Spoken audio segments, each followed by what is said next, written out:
ಕರ್ನಾಟಕ ರಾಜ್ಯದ ಎಲ್ಲ ಗೃಹಲಕ್ಷ್ಮಿ ಮಹಿಳೆಯರಿಗೆ ಗುಡ್ ನ್ಯೂಸ್. ರಾಜ್ಯ ಸರ್ಕಾರದ ಪಂಚ ಗ್ಯಾರಂಟಿ ಯೋಜನೆಗಳಲ್ಲಿ ಮುಖ್ಯವಾಗಿರುವ ಅತ್ಯಂತ ಪ್ರಮುಖ ಜನಪ್ರಿಯ ಯೋಜನೆಯಾಗಿರುವ ಗೃಹಲಕ್ಷ್ಮಿ ಯೋಜನೆಯಡಿಯಲ್ಲಿ ರಾಜ್ಯದ ಎಲ್ಲ ಎಪಿಎಲ್ ಮತ್ತು ಬಿಪಿಎಲ್ ರೇಷನ್ ಕಾರ್ಡ್ ಹೊಂದಿರುವ ಎಲ್ಲ ಕುಟುಂಬದ ಮಹಿಳಾ ಮುಖ್ಯಸ್ಥರಿಗೆ ಪ್ರತಿ ತಿಂಗಳು 2,000 ರೂಪಾಯಿಗಳನ್ನು ನೀಡಲಾಗುತ್ತಿದೆ. ಆದರೆ ಇಲ್ಲಿಯವರೆಗೂ ಒಟ್ಟು 20 ಕಂತುಗಳ ಹಣ ನೀಡಲಾಗಿದೆ. ಆದರೆ ನಮ್ಮ ರಾಜ್ಯದಲ್ಲಿ ಇಲ್ಲಿಯವರೆಗೂ ಬಹಳಷ್ಟು ಮಹಿಳೆಯರಿಗೆ ಈ ಸಂಪೂರ್ಣ ಹಣ ಸಿಕ್ಕಿಲ್ಲ. ಸ್ವಲ್ಪ ಜನರಿಗೆ ಅರ್ಜಿ ಸಲ್ಲಿಸಿದ 3-4 ತಿಂಗಳ ಬಳಿಕ ಹಣ ದೊರೆತಿದೆ. ಅಂತಹವರಿಗೆ ಇಲ್ಲಿಯವರೆಗೂ ಕೇವಲ 10 ಕಂತುಗಳು ಅಥವಾ 12 ಕಂತುಗಳ ಹಣ ಮಾತ್ರ ಸಿಕ್ಕಿದೆ.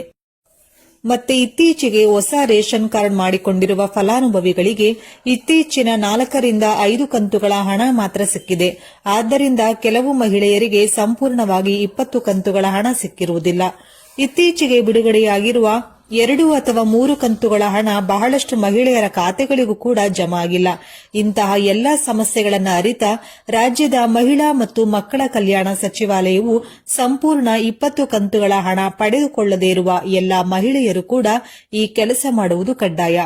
ಈ ಕೆಲಸ ಮಾಡಿದ್ರೆ ನಿಮಗೆ ಇಲ್ಲಿಯವರೆಗೂ ಬಿಡುಗಡೆಯಾಗಿರುವ ಒಟ್ಟು 20 ಕಂತುಗಳ ಹಣ ನೇರವಾಗಿ ಬಾಕಿ ಉಳಿದಿರುವ ಎಲ್ಲ ಹಣ ನಿಮ್ಮ ಖಾತೆಗೆ ಜಮಾ ಆಗಲಿದೆ. ಹಾಗಿದ್ರೆ ನಿಮಗೆ ಇಲ್ಲಿಯವರೆಗೆ ಒಟ್ಟು 20 ಕಂತುಗಳ ಹಣ ಅಂದ್ರೆ 40,000 ರೂಪಾಯಿ ಹಣ ಜಮಾ ಆಗಿದ್ರೆ ನೀವು ಲಕ್ಕಿ ಅಂತಾನೆ ಹೇಳ್ಬೋದು. ರಾಜ್ಯದಲ್ಲಿರುವ ಎಲ್ಲ ಮಹಿಳೆಯರಿಗೆ ಸಂಪೂರ್ಣವಾಗಿ 20 ಕಂತುಗಳ ಹಣ ಜಮಾ ಆಗಿಲ್ಲ.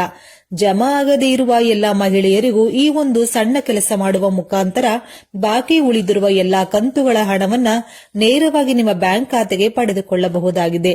ಬನ್ನಿ, ಹಾಗಿದ್ರೆ ನೀವು ಕೂಡ ಗೃಹಲಕ್ಷ್ಮಿ ಫಲಾನುಭವಿಗಳಾಗಿದ್ರೆ ಅಥವಾ ನಿಮ್ಮ ಮನೆಯಲ್ಲಿ ಯಾರಾದರೂ ಗೃಹಲಕ್ಷ್ಮಿ ಯೋಜನೆಯ ಅಡಿ ಹಣ ಪಡೆದುಕೊಳ್ಳುತ್ತಿದ್ರೆ ತಪ್ಪದೆ ಈ ವಿಡಿಯೋವನ್ನ ಈಗಲೇ ಲೈಕ್ ಮಾಡಿ. ಹಾಗೂ ಸಂಪೂರ್ಣವಾಗಿ 20 ಕಂತಿನ ಹಣ ಜಮಾ ಇಲ್ಲಿಯವರೆಗೂ ಆಗಿಲ್ಲ ಅಂದ್ರೆ ಈಗಲೇ ಈ ಕೆಲಸ ಮಾಡಿ. ಸಂಪೂರ್ಣ 20 ಕಂತುಗಳ ಹಣ ಜಮಾ ಆಗದೇ ಇರುವ ಮಹಿಳೆಯರಿಗಾಗಿ ಕರ್ನಾಟಕ ಸರ್ಕಾರ ಮಹಿಳಾ ಮತ್ತು ಮಕ್ಕಳ ಕಲ್ಯಾಣ ಸಚಿವೆಯಾದಂತಹ ಲಕ್ಷ್ಮೀ ಹೆಬ್ಬಾಳ್ಕರ್ ಅವರು ಅಧಿಕೃತವಾಗಿ ಆದೇಶ ಹೊರಡಿಸಲಾಗಿದ್ದು ಎಲ್ಲರಿಗೂ ಈ ಚಿಕ್ಕ ಕೆಲಸ ಮಾಡಿಕೊಳ್ಳಲು ಸೂಚಿಸಲಾಗಿದೆ.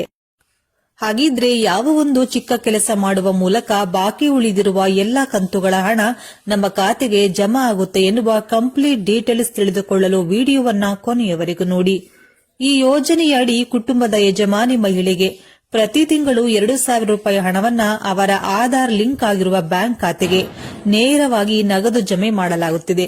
ಫಲಾನುಭವಿಗಳಿಗೆ ಹಣ ಪಾವತಿಯಾಗದಿದ್ದ ಸಂದರ್ಭದಲ್ಲಿ ಹತ್ತಿರದ ಸಿಡಿಪಿಒ ಕಚೇರಿಗೆ ತೆರಳಿ ಸ್ಟೇಟಸ್ ಪರಿಶೀಲನೆ ಮಾಡಿಸಿ ಎನ್ಪಿಸಿಐ ಫೇಲಿಯರ್ ಅಥವಾ ಇಕೆವೈಸಿ ಫೇಲಿಯರ್ ಎಂದು ಬಂದ ಕೂಡಲೇ ಅಗತ್ಯ ದಾಖಲೆಗಳಾದ Aadhaar card, ration card, Aadhaar link ಆಗಿರುವ ಮೊಬೈಲ್ ಹಾಗೂ ಬ್ಯಾಂಕ್ ಪಾಸ್ಬುಕ್ ಇದ್ರೆ ತೆಗೆದುಕೊಂಡು ಬಂದು ಸರಿಪಡಿಸಿಕೊಳ್ಳಬಹುದು ಎಂದು ಮಹಿಳಾ ಮತ್ತು ಮಕ್ಕಳ ಅಭಿವೃದ್ಧಿ ಇಲಾಖೆಯ ಉಪನಿರ್ದೇಶಕರು ತಿಳಿಸಿದ್ದಾರೆ. ಹೆಚ್ಚಿನ ಮಾಹಿತಿಗೆ ಶಿಶು ಅಭಿವೃದ್ಧಿ ಯೋಜನಾಧಿಕಾರಿಗಳ ಕಚೇರಿಯನ್ನು ಸಂಪರ್ಕಿಸಬಹುದು ಎಂದು ಮಹಿಳಾ ಮತ್ತು ಮಕ್ಕಳ ಅಭಿವೃದ್ಧಿ ಇಲಾಖೆಯ ಉಪನಿರ್ದೇಶಕರು ತಿಳಿಸಿದ್ದಾರೆ.